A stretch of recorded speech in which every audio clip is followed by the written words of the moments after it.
algum lugar nas profundezas do Antigo Testamento, escondida nas páginas da história bíblica, está a fascinante história da Arca da Aliança. Este não era um objeto comum, era um símbolo tangível da presença de Deus entre o seu povo, Israel. A Arca da Aliança não apenas representava a santidade e a glória de Deus, mas também desempenhou um papel crucial em várias ocasiões milagrosas e decisivas na história de Israel. Hoje, vamos explorar essa narrativa rica e emocionante, desde a construção da Arca sob as instruções de Moisés, até suas incríveis jornadas com o povo de Israel. Vamos descobrir como a Arca da Aliança mudou o curso de uma nação e revelou a presença divina de uma maneira que você nunca imaginou. Para compreender a importância da Arca da Aliança, precisamos voltar ao Monte Sinai, onde Deus deu a Moisés os 10 mandamentos. Em Êxodo capítulo 25, versículos 10 a 22, Deus instruiu Moisés sobre a construção da arca. Farás também uma arca de madeira de acácia. De 2 côvados e meio será o seu comprimento, e de 1 côvado e meio a sua largura, e de 1 côvado e meio a sua altura. E cobri-la-ás com ouro puro. Por dentro e por fora a cobrirás. E farás sobre ela uma coroa de ouro ao redor.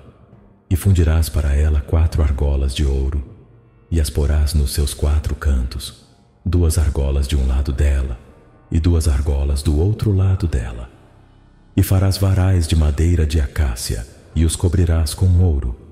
E meterás os varais nas argolas, aos lados da arca, para se levar com eles a arca.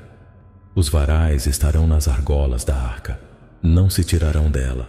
Depois porás na arca o testemunho, que eu te darei. A Arca da Aliança foi construída conforme essas especificações, simbolizando a presença de Deus e servindo como um lugar onde a glória de Deus se manifestava. No topo da arca, havia uma cobertura chamada propiciatório, onde 2 querubins de ouro estavam voltados um para o outro, com suas asas estendidas sobre o propiciatório. Era entre esses querubins que Deus prometeu encontrar-se com Moisés e falar com ele, como descrito em Êxodo capítulo 25, versículo 22. E ali virei a ti, e falarei contigo de cima do propiciatório, do meio dos 2 querubins que estão sobre a arca do testemunho, tudo o que eu te ordenar para os filhos de Israel. A Arca da Aliança foi colocada no lugar santíssimo do tabernáculo, um local extremamente sagrado onde apenas o sumo sacerdote podia entrar, e mesmo assim, apenas uma vez por ano no dia da expiação. A santidade da arca era tão grande que qualquer pessoa que a tocasse indevidamente seria imediatamente punida com a morte, conforme exemplificado pela trágica história de Uzá, em 2 Samuel capítulo 6, versículo 7, quando ele tocou a arca para impedi-la de cair e foi ferido por Deus. Mas a Arca da Aliança não era apenas um símbolo estático da presença de Deus. Ela desempenhou um papel ativo nas jornadas e nas batalhas do povo de Israel. Quando os israelitas estavam prontos para atravessar o rio Jordão e entrar na terra prometida, a Arca da Aliança liderou o caminho. Em Josué capítulo 3, versículos 14 a 17, lemos: E aconteceu que, partindo o povo das suas tendas para passar o Jordão, levavam os sacerdotes a arca do concerto diante do povo.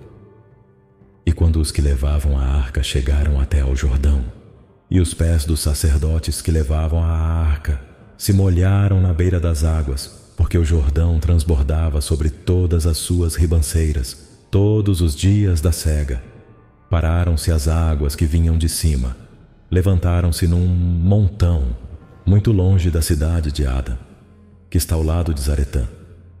E as que desciam ao mar das Campinas, que é o mar salgado, foram de todo cortadas. Então o povo passou defronte de Jericó. Porém os sacerdotes que levavam a arca do concerto do Senhor pararam firmes em seco, no meio do Jordão.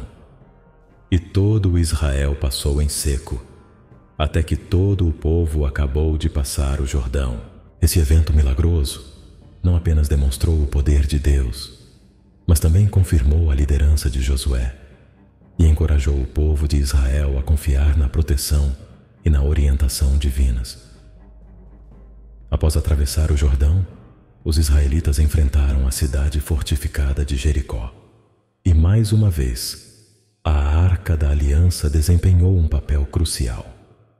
Em Josué capítulo 6, Deus instruiu Josué a marchar ao redor da cidade com a arca por 7 dias, e no 7º dia, marchar ao redor da cidade 7 vezes. Quando os sacerdotes tocaram as trombetas, as muralhas de Jericó desmoronaram, permitindo que os israelitas tomassem a cidade. Esses eventos incríveis mostram o poder de Deus manifestado através da Arca da Aliança, mas a história da Arca também inclui momentos de desobediência e tragédia. Quando os israelitas começaram a usar a arca como um talismã de sorte em vez de um símbolo sagrado da presença de Deus, enfrentaram sérias consequências. Em 1 Samuel capítulo 4, durante uma batalha contra os filisteus, os israelitas levaram a Arca da Aliança para o campo de batalha, esperando que sua presença lhes garantisse a vitória. No entanto, devido à sua desobediência e falta de respeito pela santidade da arca, os israelitas foram derrotados, e a arca foi capturada pelos filisteus. A captura da arca pelos filisteus trouxe grandes desgraças sobre eles. Em 1 Samuel capítulo 5, versículos 2 a 4, lemos: os filisteus tomaram a arca de Deus e a levaram de Ebenezer a Asdod. Tomaram os filisteus a arca de Deus e a meteram na casa de Dagom, e a puseram junto a Dagom. Levantando-se, porém, de madrugada no dia seguinte, eis que Dagom estava caído com o rosto em terra diante da arca do Senhor. E tomaram a Dagom e tornaram a pô-lo no seu lugar. E levantando-se de madrugada no dia seguinte, pela manhã, eis que Dagom jazia caído com o rosto em terra diante da arca do Senhor. E a cabeça de Dagom e ambas as palmas das suas mãos estavam cortadas sobre o limiar. Somente o tronco ficou a Dagom. Além disso, a presença da arca causou pragas e aflições nos filisteus, forçando-os a devolver a arca ao território israelita. Em 1 Samuel capítulo 6, eles colocaram a arca em um carro novo puxado por vacas e a enviaram de volta com ofertas de reparação. Quando a arca chegou à cidade de Bet-Semes, alguns homens olharam dentro da arca e foram imediatamente punidos com a morte, ressaltando mais uma vez a santidade e o poder que ela representava. A Arca da Aliança permaneceu em Kiriat-Jearim por muitos anos, até que o rei Davi decidiu trazê-la para Jerusalém. Em 2 Samuel capítulo 6, versículos 12 a 15, lemos: então informaram a Davi, dizendo: abençoou o Senhor a casa de Obed-Edom e tudo quanto tem, por amor da arca de Deus. Foi, pois, Davi e trouxe a arca de Deus para cima da casa de Obed-Edom, a cidade de Davi, com alegria. E sucedeu que quando os que levavam a arca do Senhor tinham dado 6 passos, ele sacrificava bois e carneiros cevados. E Davi dançava com todas as suas forças diante do Senhor. E estava Davi cingido de um éfode de linho. Assim Davi e toda a casa de Israel subiam, trazendo a arca do Senhor com júbilo e ao som de trombetas. A alegria e a reverência de Davi, ao trazer a arca para Jerusalém, mostram sua profunda compreensão do significado e do poder da presença de Deus entre seu povo. A arca foi colocada em uma tenda especial, preparada por Davi, e mais tarde, seu filho Salomão a transferiu para o templo que ele construiu. Em 1 Reis, capítulo 8, versículos 6 a 11, vemos a dedicação do templo e a colocação da arca no Santo dos Santos. E os sacerdotes trouxeram a arca do concerto do Senhor ao seu lugar, ao oráculo da casa, ao lugar santíssimo, até debaixo das asas dos querubins, porque os querubins estendiam ambas as asas sobre o lugar da arca, e os querubins cobriam a arca e os seus varais por cima. E os varais sobressaíam, de maneira que as extremidades dos varais se viam desde o santuário diante do oráculo. Porém, de fora não se viam, e ficaram ali até ao dia de hoje. Na arca não havia coisa alguma, senão as 2 tábuas de pedra, que Moisés ali tinha posto junto a Horebe, quando o Senhor fez concerto com os filhos de Israel, saindo eles da terra do Egito. E sucedeu que, saindo os sacerdotes do santuário, uma nuvem encheu a casa do Senhor. E os sacerdotes não podiam ter-se em pé para ministrar, por causa da nuvem, porque a glória do Senhor encheu a casa do Senhor. A presença da arca no templo simbolizava a continuidade da aliança entre Deus e Israel. E a glória do Senhor encheu o templo, confirmando a aceitação divina do local de adoração. No entanto, a história da Arca da Aliança não termina aí. Em várias ocasiões, a arca desapareceu dos registros bíblicos e históricos, levando a séculos de especulação sobre seu destino final. Alguns acreditam que a arca foi escondida antes da destruição do primeiro templo pelos babilônios, em 586 a.C., enquanto outras tradições sugerem que ela foi levada para outros lugares seguros. A localização da Arca da Aliança continua sendo um dos maiores mistérios da arqueologia bíblica.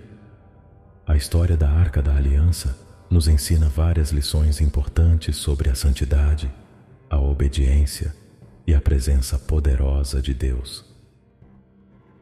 Através de seus milagres e eventos dramáticos, vemos como Deus interage com seu povo e como ele exige reverência e respeito por sua santidade.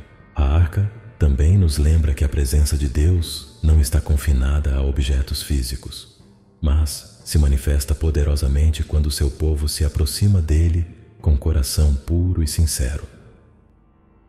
A história da Arca da Aliança é, sem dúvida, uma das narrativas mais emocionantes e significativas da Bíblia. Ela nos desafia a refletir sobre nossa própria obediência e reverência a Deus e a buscar sua presença em nossas vidas diárias. Em um mundo cheio de distrações e desafios, a história da Arca nos lembra da importância de manter nossa fé e confiança no Deus Todo-Poderoso, que está sempre presente para guiar e proteger seu povo. Se você gosta de vídeos como este, convido você a inscrever-se no canal e assistir o vídeo que vou indicar para você aqui no final. Que Deus abençoe você e a todos aqueles que você ama.